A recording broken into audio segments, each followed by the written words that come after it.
Assalamualaikum warahmatullahi wabarakatuh. Perkenalkan, nama saya Evi Musarfa.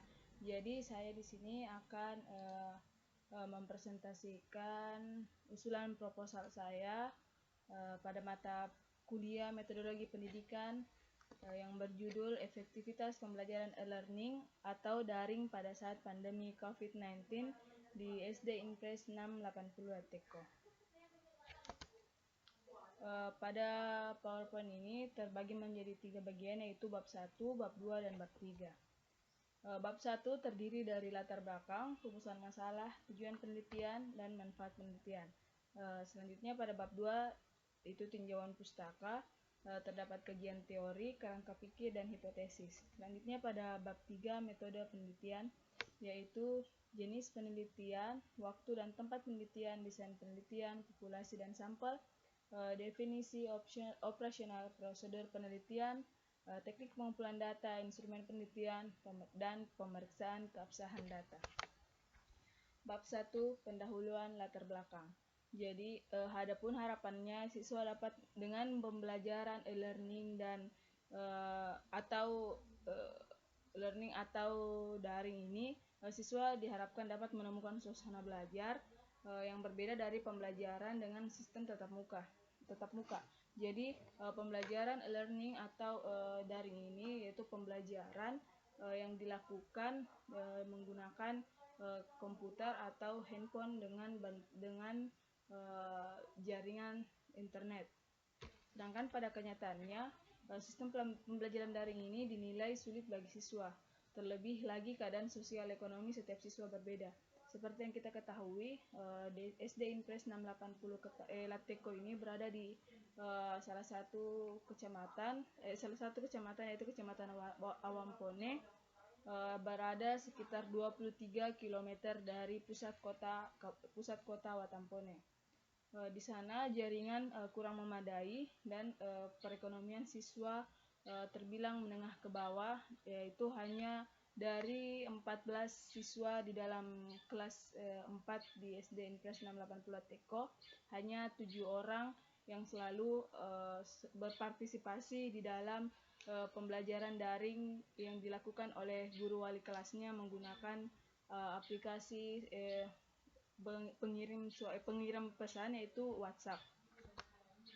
Adapun rumusan masalahnya yaitu bagaimana bentuk keefektivitasan dari pembelajaran e-learning atau daring di SD Impres 680 Teko. Manfaat penelitian yaitu yang pertama ada manfaat teoritis. Manfaat teoritis yaitu teori-teori yang terdapat dalam penelitian ini diharapkan dapat mengembangkan wawasan dan pengetahuan dalam bidang teknologi serta menjadi sumbangan teori dalam dunia pendidikan. Sedangkan pada manfaat praktis terbagi menjadi 3, yaitu bagi siswa hasil penelitian ini diharapkan mampu membantu siswa dalam meningkatkan efektivitas dari pembelajaran e-learning atau daring pada saat pandemi COVID-19 yang kemudian dapat meningkatkan hasil belajar siswa. Manfaat bagi guru, hasil penelitian ini adalah sebagai bahan untuk mengetahui efektivitas pembelajaran e-learning atau daring pada saat pandemi COVID-19 di SD Impres 680 Teko dengan hasil belajar siswa, serta dapat mendorong guru untuk lebih kreatif dalam menyediakan bahan ajarnya. Selanjutnya, bagi sekolah nantinya dapat menggunakan penelitian ini sebagai acuan dalam peningkatan mutu pendidikan di sekolahnya dan peningkatan kualitas guru dalam proses belajar mengajar, khususnya pada pembelajaran dengan metode e-learning atau daring ini. Bab 2, tinjauan pustaka. Yang pertama yaitu ada kajian teori.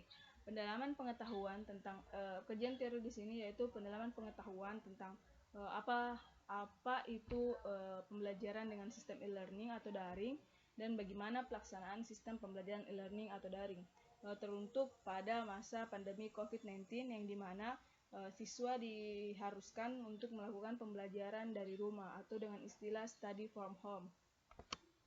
Selanjutnya ada kerangka berpikir. Yang pertama itu efektivitas pembelajaran e-learning atau daring, yang dimana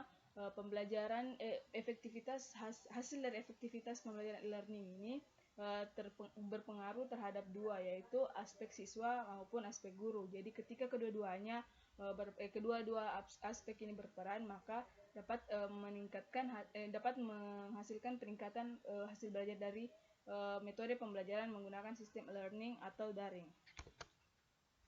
Hipotesis sementara, berdasarkan kajian dan kerangka pikir, maka hipotesis tindakan penelitian ini adalah jika pembelajaran e-learning atau daring efektif pada proses pembelajaran di SD Impres 680 Lateco baik, maka akan meningkatkan hasil belajar siswa dari pembelajaran sebelumnya. Bab 3 penelitian jenis penelitian. Penelitian ini adalah penelitian kualitatif. Penelitian kualitatif adalah penelitian yang bersifat deskriptif, ditunjukkan untuk menganalisis suatu fenomena yang dialami secara mendalam dan komprehensif. Adapun jenis penelitian ini merupakan penelitian tindakan atau action research. Penelitian tindakan atau action research merupakan salah satu pendekatan baru dalam memecahkan masalah atau mengembangkan keterampilan-keterampilan baru di dunia praktis yang dilakukan secara reflektif. Yang kedua yaitu waktu dan tempat.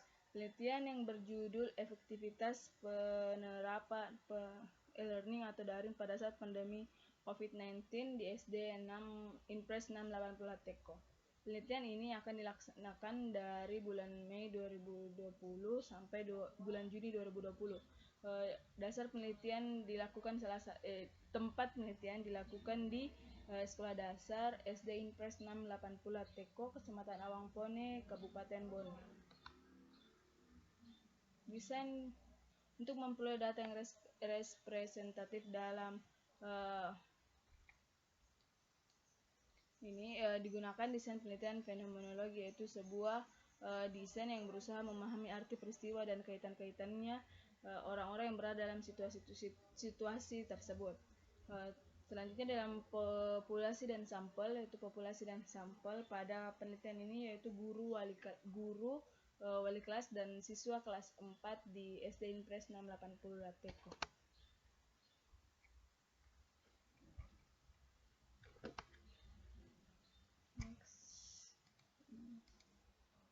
Selanjutnya ada definisi operasional.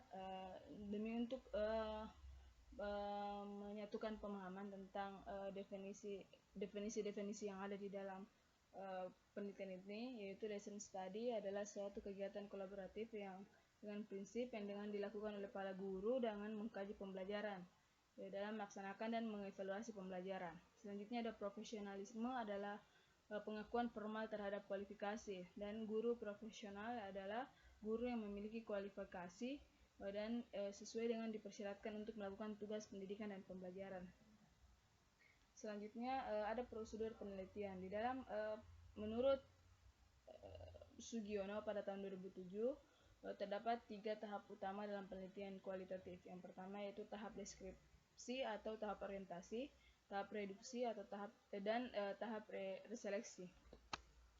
Selanjutnya teknik pengumpulan data. Teknik pengumpulan data dalam penelitian ini menggunakan studi literatur yaitu data diperoleh dari sumber-sumber tertulis seperti jurnal, skripsi, tesis, disertasi dan lain sebagainya.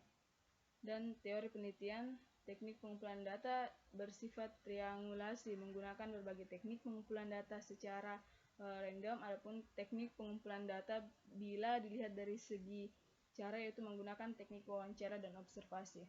Selanjutnya yang ketujuh yaitu instrumen penelitian. Untuk instrumen penelitian digunakan dalam penelitian ini yaitu penulisan sendiri, di mana menggunakan pedoman wawancara berupa pertanyaan-pertanyaan wawancara dan pedoman pengamatan atau observasi. Selanjutnya ada kesalahan. Selanjutnya pemeriksaan keabsahan data. Pemeriksaan keabsahan data pada penelitian ini dapat dilakukan dengan 2 cara, yaitu kredibilitas dan transferabilitas data. Kredibilitas dan transferabilitas data digunakan untuk menunjang kejelasan suatu fenomena hasil penelitian sesuai dengan keadaan. Sedangkan reliabilitas yaitu digunakan untuk memperkuat ketajaman uraian secara konkret, yaitu perolehan data dari hasil wawancara responden.